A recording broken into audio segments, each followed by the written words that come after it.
آپ دیکھیں نا چاقو ملتا ہے نا آپ کو، آپ اسے خربوزہ بھی کاٹ سکتے ہیں، کسی کا پیٹ بھی کاٹ سکتے ہیں۔ اگر آپ کو ایک چاقو دے دیا جائے آپ لوگوں کے پیٹ کاٹنا شروع کر دیں تو وہ غلط بات ہے۔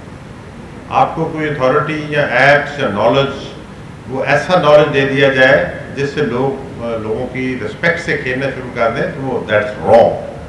تو ہم اتنی ہی اتھارٹی دیں گے، اتنی ہی ضروری انفارمیشن دیں گے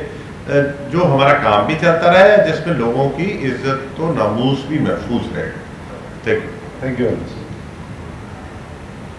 سر، آپ کی ایک بات لکھی ہے، ویری گڈ، اور آپ جو کہتے ہیں انشاءاللہ اس پر عمل ہوتا ہے انشاءاللہ۔ اس کی ایک واضح ثبوت ہے،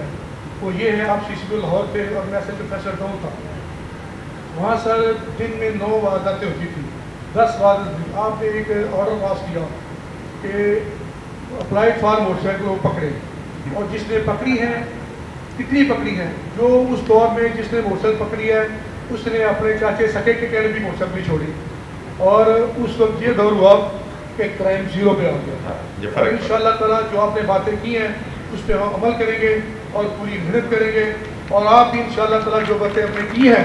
آپ ایک ایک بات پہ آپ عمل کرانے والے ہیں، اور ہم ان شاء اللہ عمل کریں گے۔ Thank you very much. یہ جو موٹر سائیکل والی انہوں نے بات کی ہے نا، یہ ہے بہت چھوٹی سی بات، لیکن ایک چیز میں آپ کو سمجھا دوں، آپ سارے سپروائزری افسر بیٹھے ہیں، کہ آپ کی جرائم کی 90% انالیسس شو کرتا ہے کہ جو جرم ہے وہ موٹر سائیکل ریلیٹڈ ہو گیا ہے۔ کسی زمانے میں جرائم پیشہ لوگ گھوڑوں پہ پھرتے تھے، کسی زمانے میں پیدل پھرتے تھے، لیکن آج کل موٹر سائیکل ریلیٹڈ ہے، یا جرائم پیشہ لوگ بغیر نمبر پلیٹ کے جا رہے ہوتے ہیں فالس نمبر پلیٹ لگا کے، یا پھر اگر کوئی صحیح نمبر پلیٹ والا جا رہا ہو تو اس کے ساتھ جرم ہو جاتا ہے۔